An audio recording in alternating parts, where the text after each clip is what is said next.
Cássia Nascimento é professora nos cursos de Letras e no curso de mestrado do Programa de Pós-Graduação em Letras da Universidade Federal do Amazonas, UFAM, onde ingressou em 2011.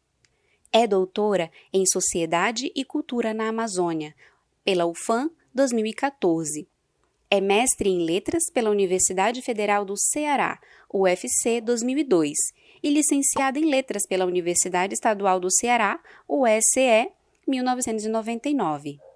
É líder do grupo de pesquisa Literatura em Estudos Transdisciplinares e Residuais Letrar. Suas pesquisas e publicações destacam as abordagens sobre residualidade literária e cultural e sobre ensino, leitura e letramento literário.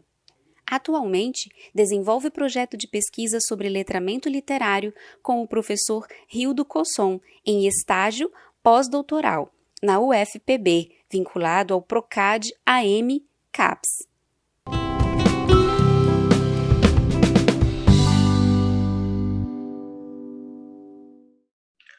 Olá, sejam bem-vindos a mais uma edição do Bate-Papo com o Escritor, um projeto organizado pelo Grupo de Estudos da Metáfora e Pesquisas sobre Língua e Literatura de Expressão Amazônica, o GRIMPLEX.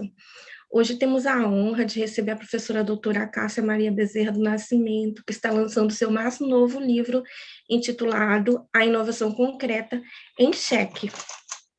A professora Cássia é professora, profissão que escolheu nas brincadeiras da infância, que reescolheu quando optou por cursar letras na Universidade Estadual do Ceará, de 1995 a 1999, e que potencializou quando trocou em 2003 as salas de aulas de escolas de ensino básico e de cursinhos pré-vestibulares pela atuação no ensino superior. Foi quando passou a formação de professores.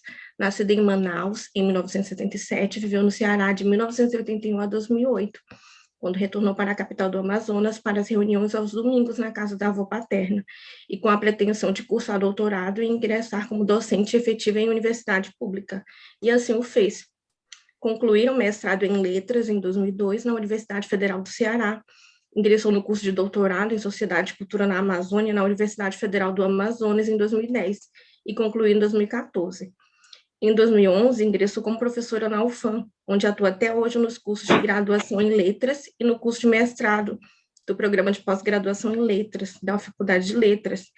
É líder do grupo de pesquisa Literatura em Estudos Transdisciplinares e Residuais, LETRAR, da UFAM, e membro do Grupo de Estudos de Residualidade Literária e Cultural, GERLIC, da UFC.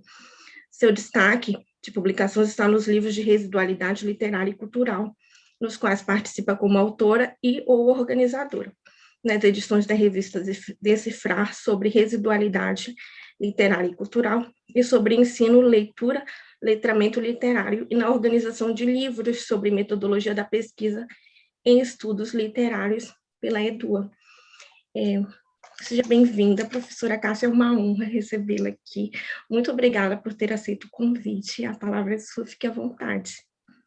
Muito obrigada, Ayla. Muito obrigada mesmo pelo convite. Saudação a todos que vão acompanhar essa conversa. É uma satisfação mesmo participar desse encontro, até do convite, né? Como escritora, eu me assustei até com a ideia, porque a gente vai conversar um pouco sobre isso, é uma escrita acadêmica, né? Mas é essa escrita acadêmica que a gente incentiva tanto na formação de professores, que a gente incentiva na pós-graduação, e que eu arrisquei transformar em livros. Então, sim, é um trabalho de escrita, é um trabalho fruto, esse livro que a gente vai falar de modo mais específico hoje, né, é um trabalho fruto dessa rotina acadêmica, dentre outras publicações também. E o cuidado que a gente tem, né, faz parte desse cuidado que a gente tem de levar o nosso aprendizado para outros, para leitores conhecidos, desconhecidos, né, de poder ter um retorno dos leitores. Eu acredito que cada vez mais o trabalho acadêmico precisa sair da universidade, então esse é um momento que a gente consegue, né, a partir das publicações em periódicos ou em livros, muitas vezes em capítulos, né, e dessa vez com um primeiro livro só em que somente o meu nome, né, aparece.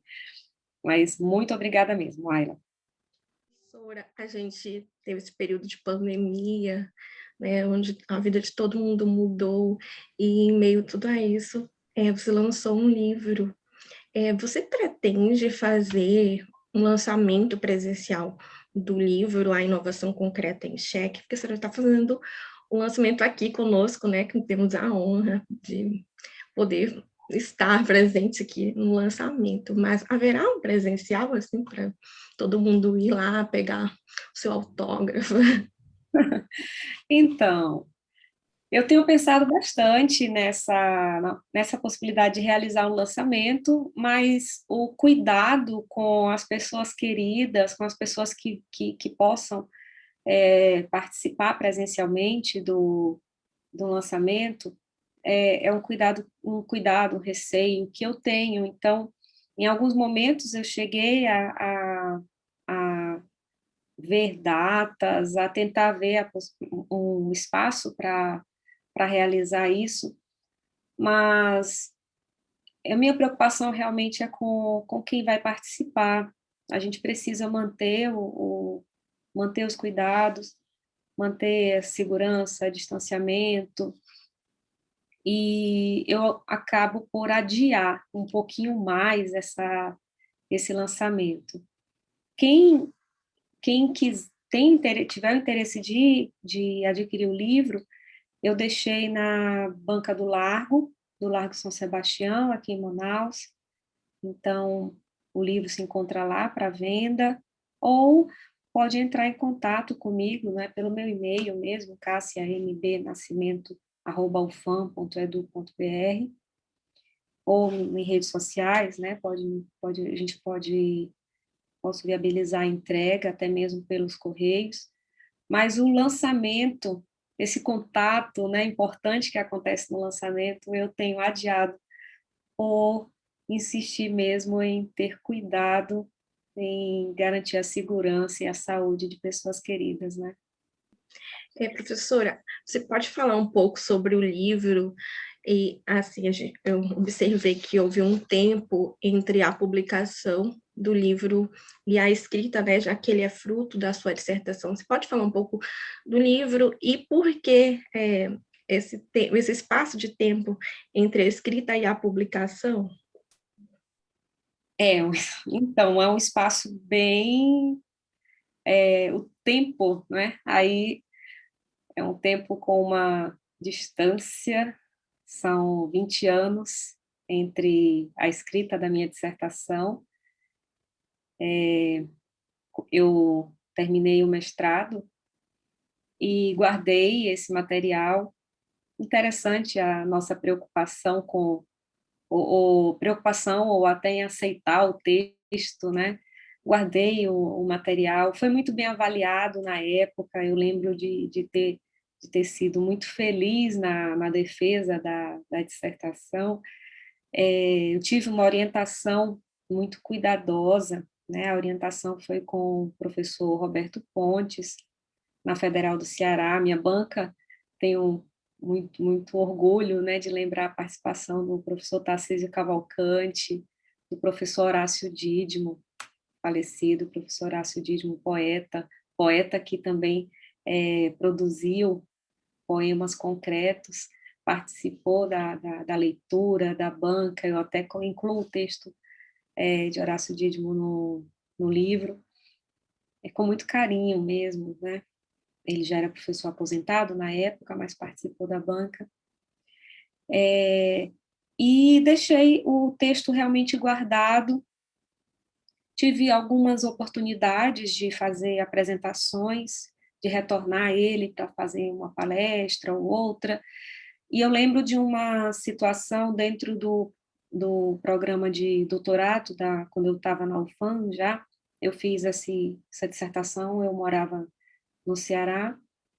Depois eu retornei, como a Ayla leu na minha biografia, né? Retornei para o Amazonas. Quase 10 anos depois de ter terminado o mestrado, ingressei no doutorado, eu lembro de um seminário de pesquisa, o professor, um professor convidado, e ele perguntou sobre o que eu tinha trabalhado na dissertação de mestrado, eu comentei, e ele, mas isso é muito novo, isso é novidade para mim. Por que eu não li esse teu texto ainda? E isso já há uns 10 anos também.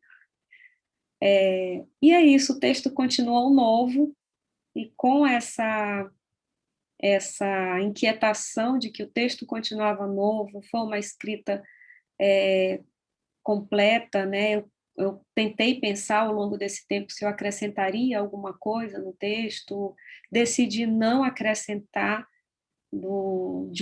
da forma que eu elaborei para a dissertação, eu organizei para a publicação em livro, com essa ideia de que a gente guarda escritos e que esses escritos realmente precisam ser lidos para que outros possam dizer isso é novo, isso é interessante, não é, isso me ajudou, não me ajudou, discordo, tenho ideias para te acrescentar, já recebi retornos nesse sentido, né? Então, é para isso que a gente precisa publicar. E foi com essa inquietação que eu acabei por trazer o livro para publicação. Eu acho que também a gente se envolve muito com o trabalho, com tantas outras atividades, até que o mundo acadêmico mesmo nos traz. Eu fui adiando essa possibilidade. Nesses 2 anos que ficamos, então, mais envolvidos com os nossos próprios escritos, mais em casa, né,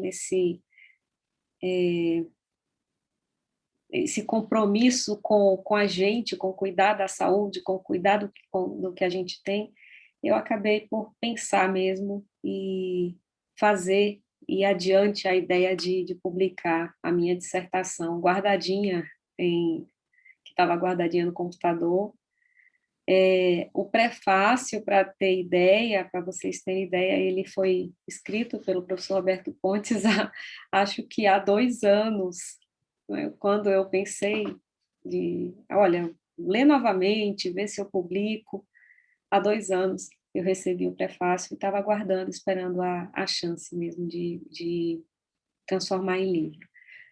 Esse momento em casa, esse momento de pensar os nossos feitos, né, me fez investir, né, foi um investimento próprio mesmo, foi um investimento pessoal, não tive nenhum apoio de nenhuma fundação ou institucional para lançar esse livro, para publicar esse livro. Então, foi uma tiragem que eu busquei, mas que me deixou muito feliz, né, por ver quando eu recebi o texto, quando eu recebi o livro completo, e até por acompanhar o processo de construção do livro junto com a editora.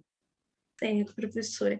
E aí, você pode nos falar como foi que surgiu o seu interesse pela poesia concreta, que você trabalha bastante no livro, que fala sobre isso, no livro, na verdade, sobre isto, né?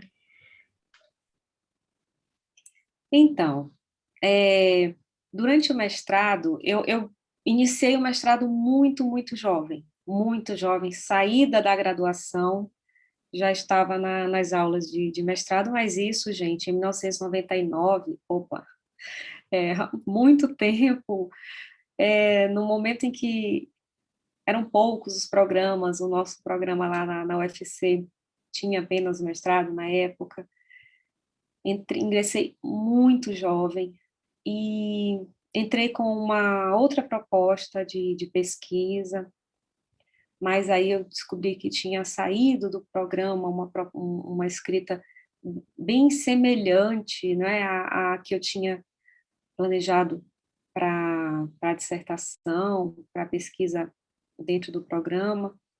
E durante aulas, eu acho que em aula de teoria da literatura,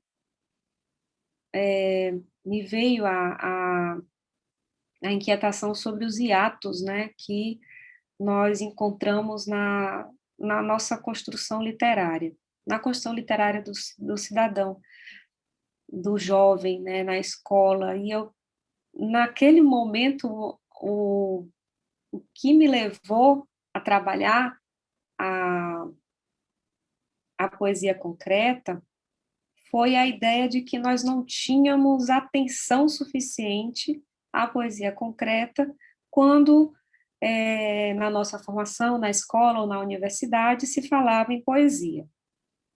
Então, esse foi o gatilho, né?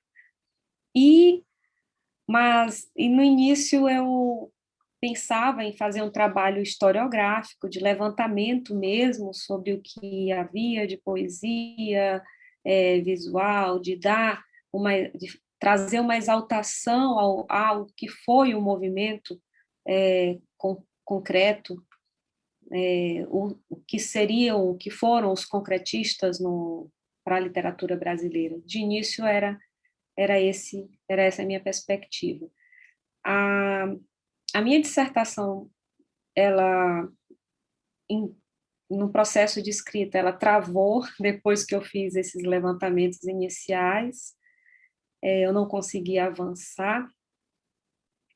Fiz o levantamento sobre o que era poesia concreta, sobre até entender que os concretistas olharam para um passado da poesia e que havia uma poesia visual no Brasil barroco e até anterior a isso, mas eu não conseguia um argumento para seguir com a escrita. Eu lembro que foi um momento em que eu mudei de orientação, quando o professor Roberto Pontes aceitou me orientar, mas ele disse que aceitaria se eu fizesse um trabalho que, ao invés de exaltação do concretismo, eu pudesse fazer um olhar crítico. Na verdade, ele não usou bem essas palavras, não. Ele disse assim: você aceita inverter o seu tema? Nossa, que susto, eu tinha pouco tempo já eu tinha prazo para cumprir, eu era bolsista CAPES, e ele me entregou um livro, que é o livro Os Sapos de Ontem, do Bruno Tolentino, disse para que eu fizesse a leitura e conversasse com ele novamente. E eu fui para casa com esse livro, li, passei uma madrugada lendo, ri muito, o livro é muito gostoso, o livro é engraçado, é um livro que traz a discussão do Bruno Tolentino com um dos concretistas, e era uma troca de farpas em artigos jornalísticos, e eu entendi a situação, o contexto da poesia concreta como uma construção poética, um movimento poético que remava contra a maré no momento em que o Brasil precisava de vozes intelectuais importantes, consistentes. A universidade, principalmente, precisava dessas representações numa luta contra a ditadura, né, que era o contexto dos anos, início dos anos 60, final dos anos 50, início dos anos 60, o Brasil vivia uma tensão e o Bruno Tolentino trazia naquela discussão o problema de professores universitários, poetas, que se organizavam para uma poesia que caminhava para uma preocupação estética cada vez mais distante da realidade que o Brasil vivia. E questionava também ali no debate entre eles, na discussão entre eles, até a perda da essência da poesia. A poesia, e foi quando eu retornei com o professor Roberto Pontes, disse que entendi qual era a perspectiva e que aceitaria a orientação, e o texto, gente, saiu em 4 meses. Foi uma escrita mesmo foi um momento de estalo, né, a leitura do livro do Bruno Tolentino, a perspectiva que o professor Roberto Pontes trouxe para mim, de aplicar a teoria da residualidade de modo que a gente olhasse para o passado e percebesse que aquela poesia, a ideia de poesia visual, que eu já tinha levantado um pouco nas minhas anotações, ela é uma constante na poesia, claro que com mudanças, a construção gráfica, a tecnologia muda com o tempo, e essa construção gráfica ela vai também se modificando, e que eu olhasse para esse passado e percebesse os resíduos, o que havia de processo de construção da poesia, do uso da poesia visual, e eu fui buscar realmente aplicando a residualidade, questionando o que é a poesia, o que é o poema, né? Daí a leitura também do conceito de poesia do Pedro Lira foi muito importante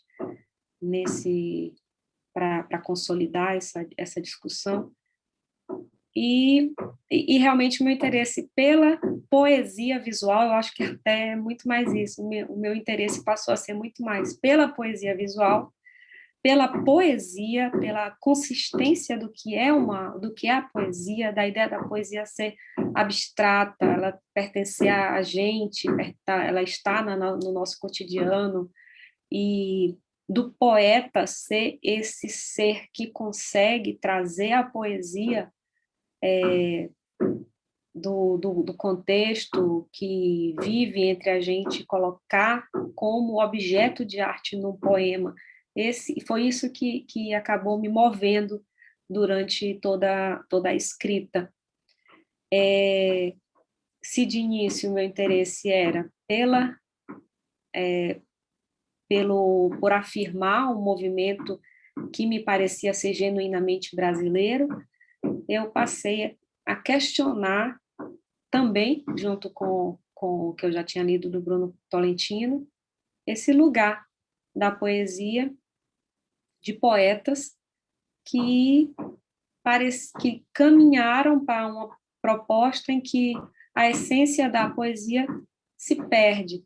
Quando eu falo isso, é que eles, no início há uma preocupação de organizar a poesia com espaço, e à medida que a poesia concreta ganhou mais tecnologia, os concretistas foram deixando de lado as palavras, o verso, né? O verso e a palavra. Aí a pergunta, né, que fica, como que a poesia pode não ter verso e não ter palavra? Nós temos alguns, o dedinho de aspas, né, poemas concretos que são gráficos, são apenas gráficos com legendas, talvez, só imagens, ou tem um concretista que faz um trabalho com dobraduras, papel, origami, e isso é poesia? É uma grande interrogação, né? Como que pode ser a poesia? É arte, mas a gente tem que pensar no que é a poesia, no que é o poema, no que é objeto da arte do poeta. E esse foi, eu acabei por falar assim, tudo que me envolveu durante do meu interesse é o que me envolveu durante a escrita dessa pesquisa, né? A pesquisa em que eu chamo o título que foi para a dissertação é esse que está no livro mesmo, que é a inovação concreta em xeque, né? Para poder pensar no final eu coloco uma vitória do verso, porque por mais que os concretistas tenham desenvolvido essa prática de até permitir que não exista verso, que não exista palavra, continuamos com poesia sendo produzida para a gente até hoje. Professora, você mal termina de lançar a dissertação em livro e a gente já pergunta, você pretende lançar a tese em livro? Então, a tese é mais recente, né, de 2014, que é a complexidade nos Estatutos do Homem, Tiago de Mello, mas eu não penso em lançar em livro. Talvez só se um recorte, uma outra estrutura. Mas, mesmo assim, todos os fragmentos, todos os capítulos da tese, eu acabei por publicar em, em periódicos, em livros, como capítulo de livros. Então, da mesma forma, dá para ler, a gente encontra a tese disponível, né, no banco, no repositório da Universidade Federal do Amazonas, ela está lá disponível, mas, enquanto fragmentos, ela aparece em várias publicações diferentes. Isso não tem me inquietado para que transforme em livro, né?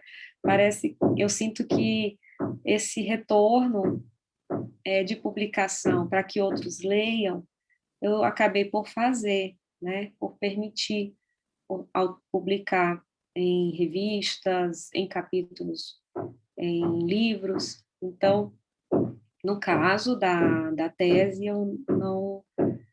até o momento, eu não penso realmente em transformar em um livro. E se transformar, em algum momento, não vai ser completa, né? Vai ser também um recorte. Você possui outros livros, além da Inovação Concreta em Xeque, outros livros publicados? Pode falar um pouco sobre eles?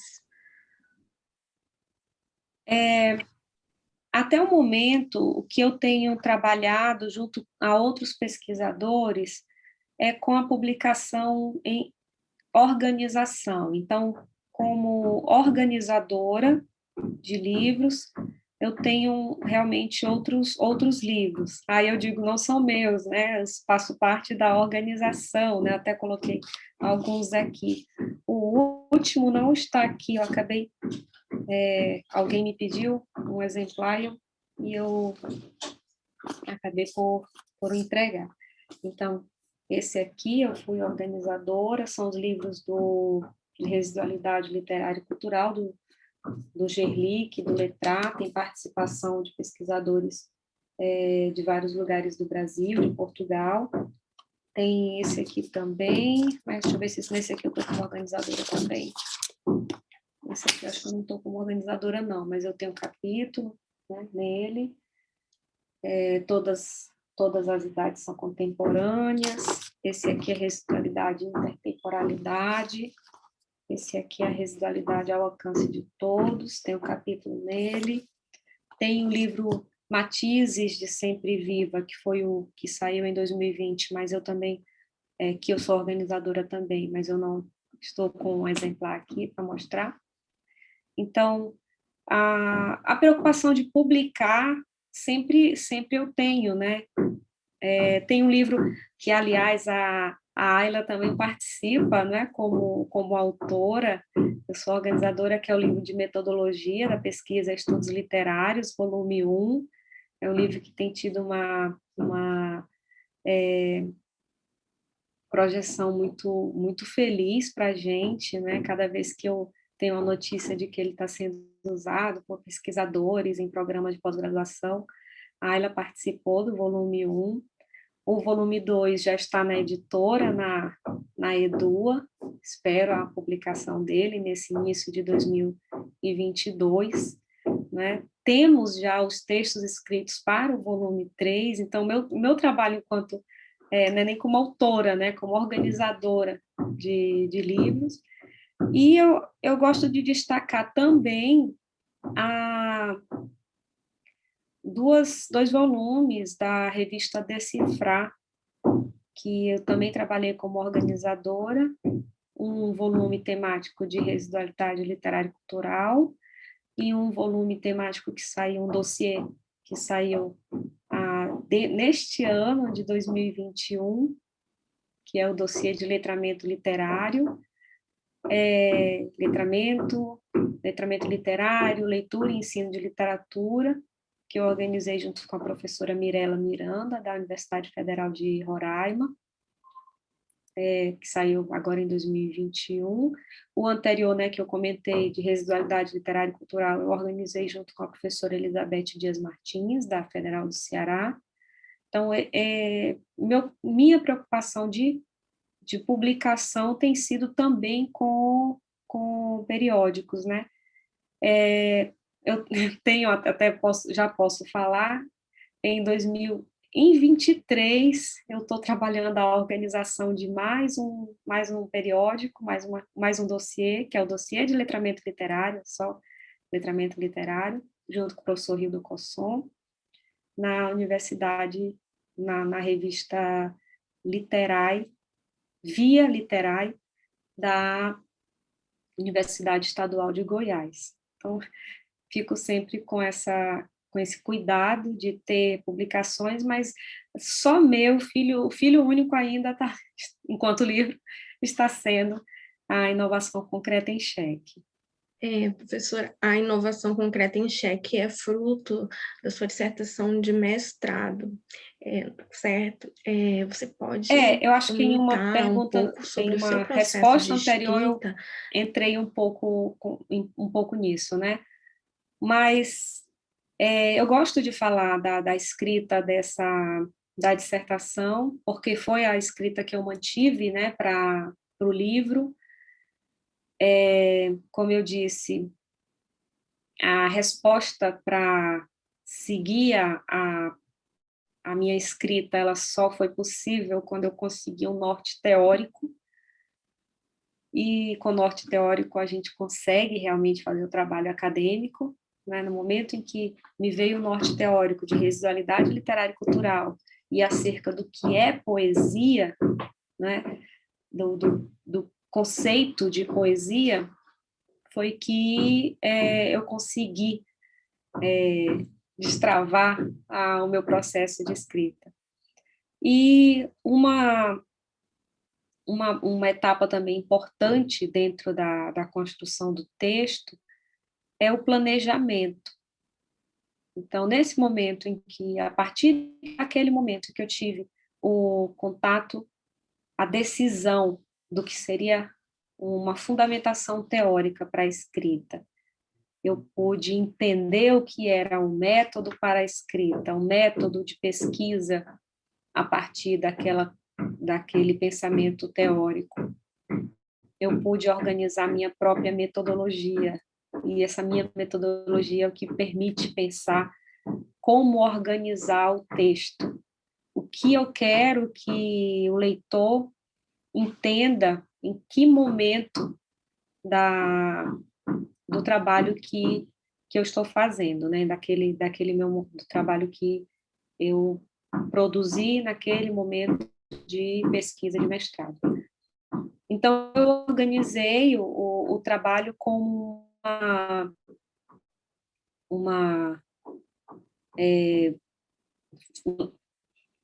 um levantamento, uma fundamentação teórica, uma construção histórica, contextualizo e apresento o que aconteceu de produção poética dentro do que foi o concretismo, né, do que foi a poesia concreta, e é nessa sequência que eu vou apontando problemas quando a poesia concreta se distancia da própria poesia, quando o trabalho resultante desse grupo, ele permite que não haja verso, não haja palavra, fique imagem, fique desenho, ficam desenhos e se perde a poesia. Então, faço também uma trajetória desse caminho que perde o visual, que perde a poesia visual,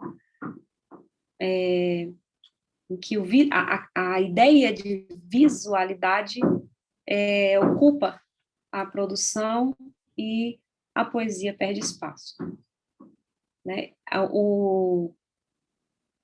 Quando eu estava, então, nessa construção, eu percebi que eu tinha um movimento de contextualização, de apresentação da poesia concreta, do movimento concretista, e de mostrar que não era o resultado para a poesia que se esperava, né? Fiz o texto, ele traz, então, essa curva. E eu acabei por organizar como uma partida de xadrez, isso na capa, eu pedi, né, para que tivesse um jogo de xadrez, em que parece, nesse jogo meu, com o tema que eu sabia que eu ia trabalhar, mas no meu jogo com o tema, na verdade, havia uma relação de quem ganharia. A vitória não foi minha, né? A vitória é do verso. E a vitória não é dos concretistas, mas é da poesia, porque a poesia continuou sendo produzida por poetas que visitaram a poesia concreta. Aí eu acabo por falar de poetas que chegaram a conhecer, a produzir, a pensar alguma coisa junto aos concretistas e abandonaram e voltaram para a sua produção, né? Manuel Bandeira, Ferreira Goulart, Tiago de Mello, Horácio Dídimo, eles, José Alcides Pinto, eles chegam a paquerar a poesia concreta e depois eles voltam para a poesia com versos, com palavras. Aí eu acabei por organizar esse texto como um jogo de xadrez, então, nesse pensamento, nessa metodologia, em como que o texto fica apresentado, em como ele é compreendido, o meu sumário, ele traz uma sequência de um jogo de xadrez, né? Em que a partida começa, no qual eu abro uma partida, faço algumas jogadas, nessas jogadas o concretismo, tento trazer tudo que eu posso do concretismo para afirmar o que foi o movimento, e encerro com a vitória do verso, né? As minhas considerações finais eu chamei de a vitória do verso, porque é o verso quem ganha, né? Por isso que o texto como um todo é a inovação concreta em xeque, né? Eu coloco em xeque porque eu só consegui pensar a escrita quando eu te coloquei essa inovação concreta em xeque. E, aliás, inovação, por que é inovação concreta em xeque? Porque no início eu pensava como vanguarda, a gente pensa, é um movimento de vanguarda no Brasil. E eu questiono o ser vanguarda, né? Porque há muita poesia visual no Brasil, muito anterior à escrita, à ideia concretista. Nós já tínhamos muitos exemplos de poesia visual. Um que eu trago bastante, que é gostoso de ler, é a poesia de Gregório de Matos, do Barroco, que durante um tempo se falou que era uma poesia... a poesia de Gregório de Matos foi poesia transmitida oralmente. Não foi transmitida oralmente. Que James Amado consegue organizar 2 volumes da produção poética de Gregório de Matos, 2 volumes grandes, né, de produção mesmo, na produção de Gregório de Matos. E outra que ele tem poemas visuais, sonetos que estão espalhados pela página, e que há uma possibilidade de ler, de fazer a leitura em horizontal e vertical do soneto, e outros poemas visuais, também dentro do Barroco. Bento Teixeira tem poema, tem um trabalho também preocupado com essa poesia e o aspecto visual. Então, a partir do momento em que eu questionei essa poesia como inovação, né, que foi o que o Bruno Tolentino, nos Sapos de Ontem, me permitiu perceber, foi que eu consegui pensar, a escrita se organizou finalmente no meu tabuleiro e eu pude iniciar a partida, né? E a partida iniciada, eu organizei o texto como uma partida. Quando a gente pensa no seu nome, a gente associa a literatura. Eu associo automático. Como que surgiu a sua relação com a literatura, com a escrita? De onde que veio esse interesse? Minha preocupação com a literatura. Ayla, a literatura me ganhou muito, muito jovem, na verdade. Foi a literatura que me trouxe para letras. Foi uma escolha que eu fiz quando eu disse ser professora, eu sempre pensei, mas a literatura eu escolhi na adolescência, acho que num período de...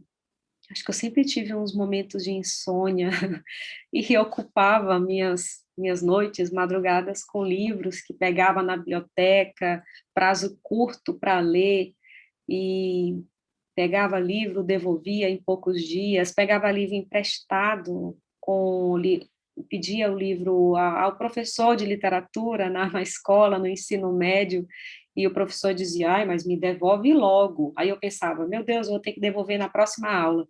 E passava a madrugada fazendo a leitura e devolvia logo em seguida.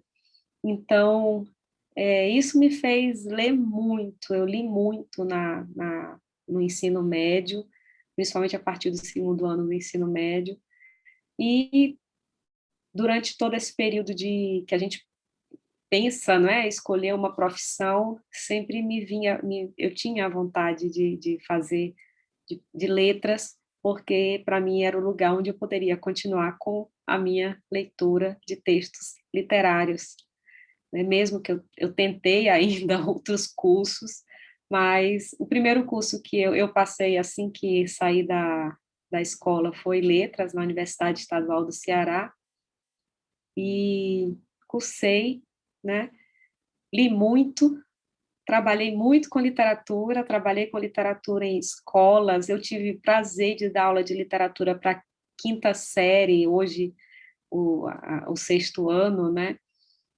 Aula de literatura, imagina, para quinta série, hoje sexto ano, 60 alunos numa sala, e lá estava eu dando aula de literatura. Eu lembro de trabalhar em escola com literatura em turma de quinto ano, em turma de quinto, sexto, sétimo, oitavo ano. Hoje, claro que a organização dessa estrutura é diferente, mas... E no ensino médio também, né? Por um tempo, dei muitas aulas falando sobre literatura, mas aprendi que literatura é a leitura, é o viver o texto literário, né? Que é o que eu hoje insisto bastante no meu trabalho, na minha pesquisa, com a consciência sobre letramento literário. E na formação, passei a me preocupar por conta disso com a formação de professores, para que os professores levem literatura para a escola, pensando no texto literário e não o falar sobre literatura.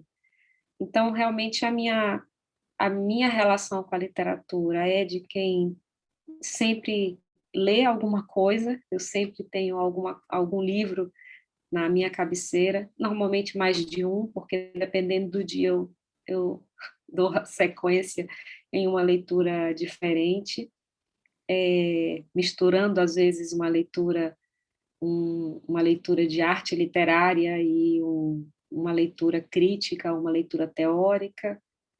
Se faço quando eu quero realmente sentir a arte literária, eu me mantenho com a leitura de poesia, de livros de poesia.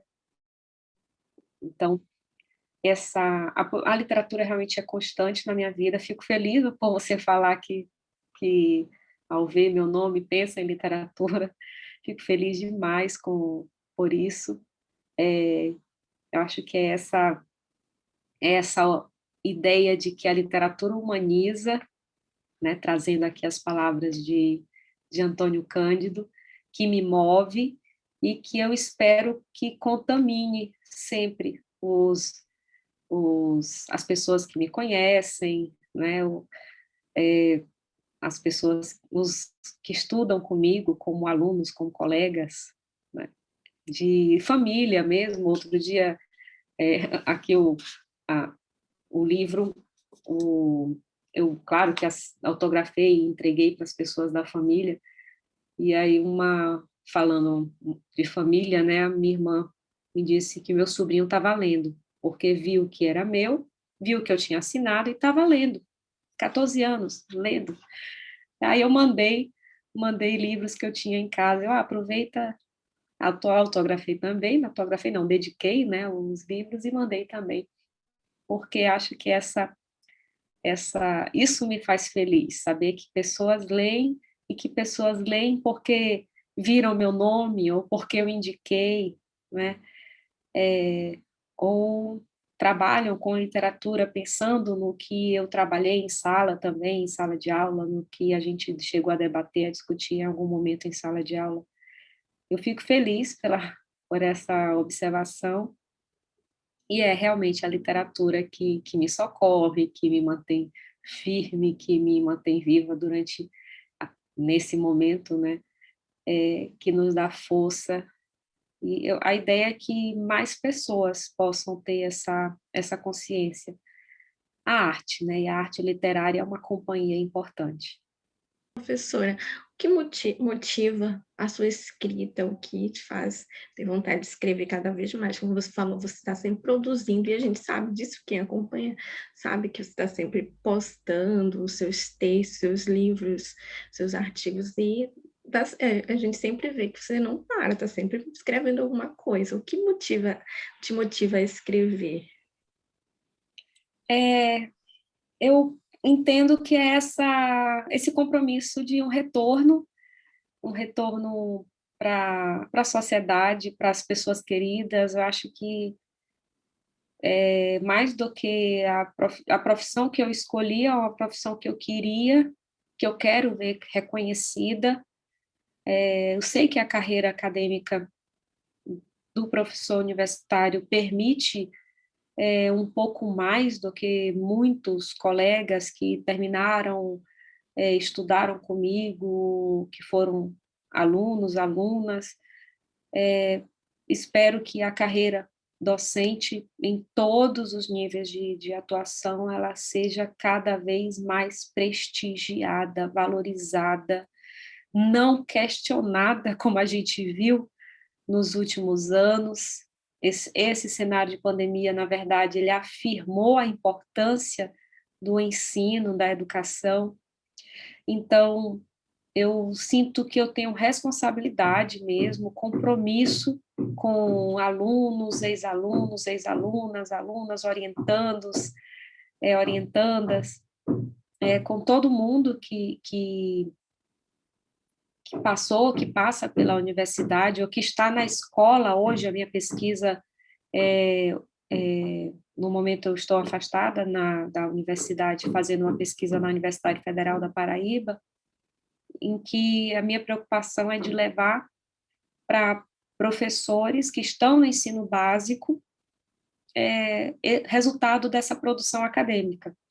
Não somente minha, produção acadêmica do que a gente faz ali na pós-graduação, e isso precisa chegar ao professor, às professoras que atuam no chão da escola. Então, esse é o meu compromisso, esse movimento de o que eu pesquiso precisa ser apresentado, o que os meus alunos, meus orientandos pesquisam precisa ser apresentado para outros, em palestras, em comunicações, nas escolas e em trabalhos escritos. Então, esse compromisso social que realmente me move, e que volta e meia eu queria fazer mais até. Esse meu momento de afastamento tem me permitido organizar muita coisa, mas a minha pesquisa demanda demanda muito de mim e das pessoas que eu oriento, para que o resultado possa, em breve, ser compartilhado também. Então,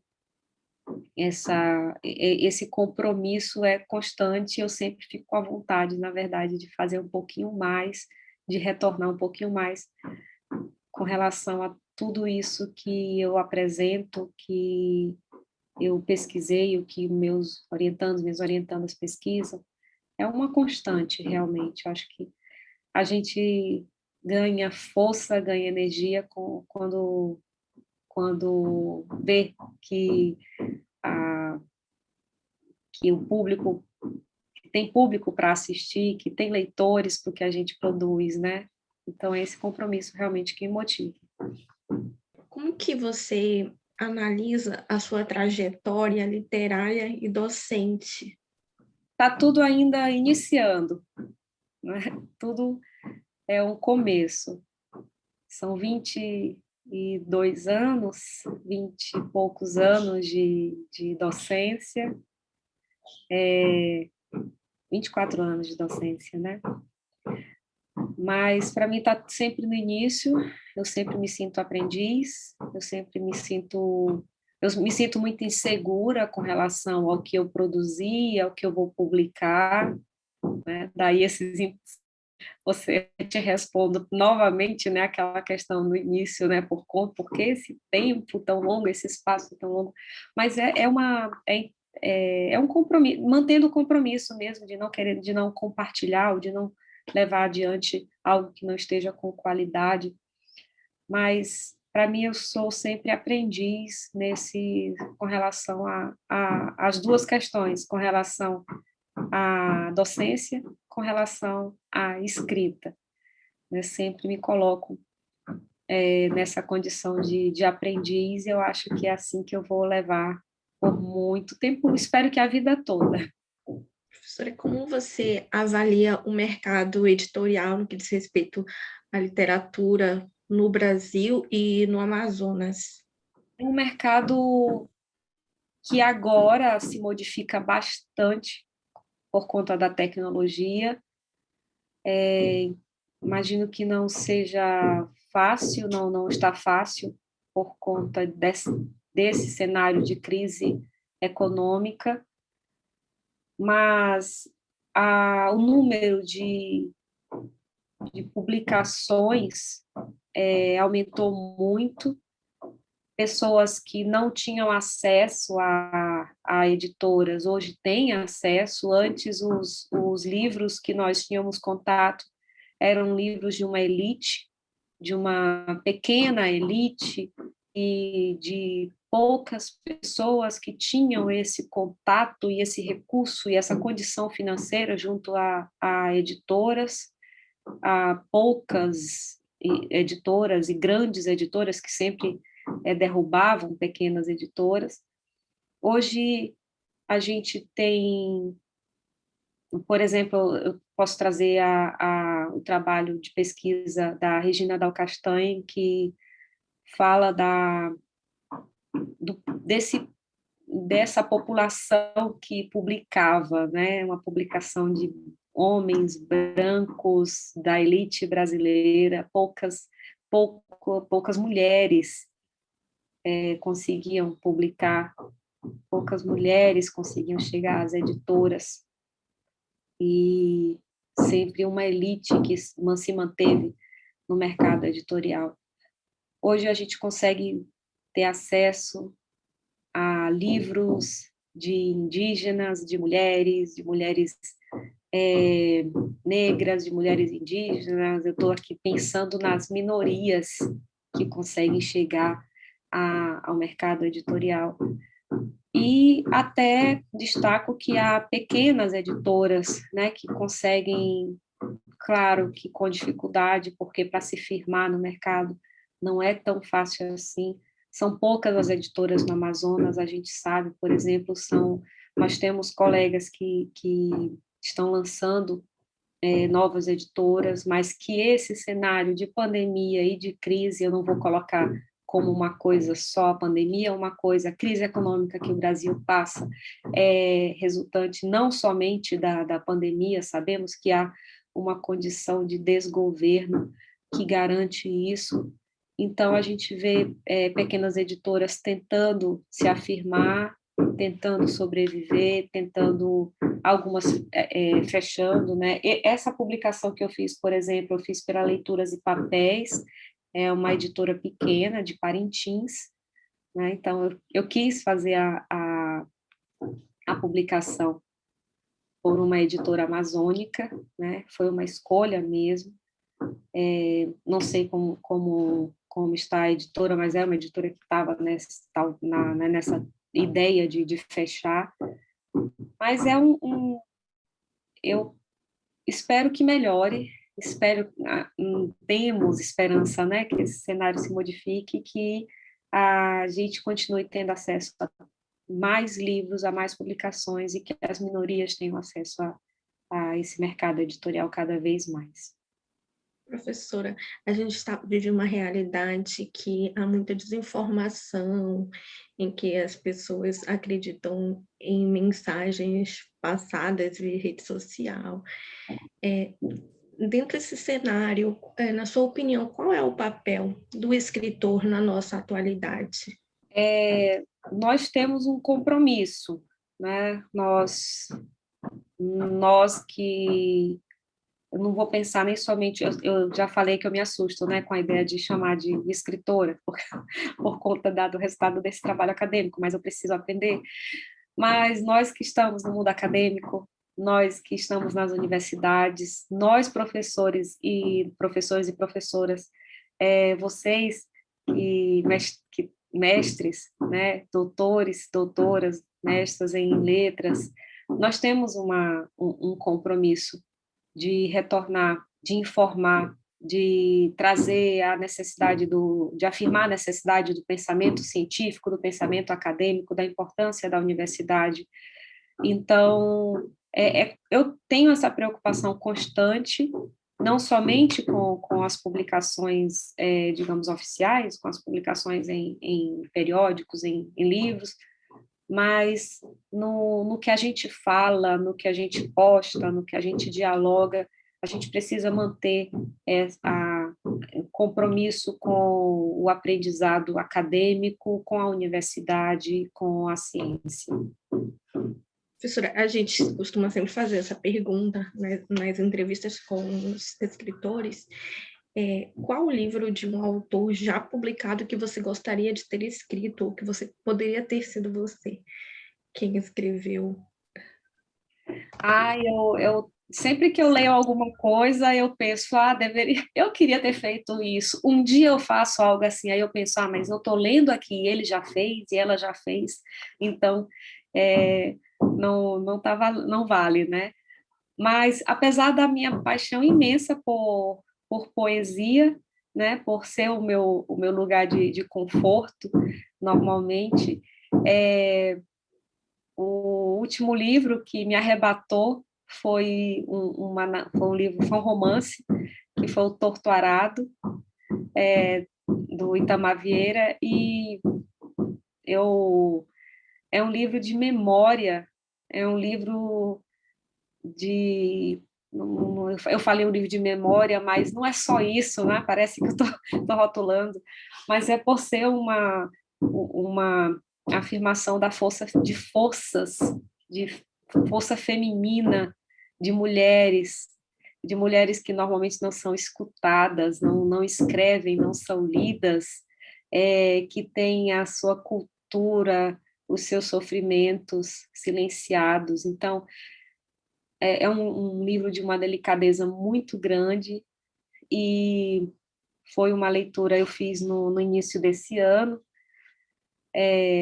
e acho que outro dia alguém pediu indicação de leituras e eu já entreguei o Torto Arado, dizendo que, olha, esse livro aqui é realmente um livro que precisa ser lido o mais rápido possível, e dá aquela vontade, né, de lendo e buscar, e eu vou buscando as memórias de infância, de adolescência, das mulheres que das mulheres que me formaram, que me constituem.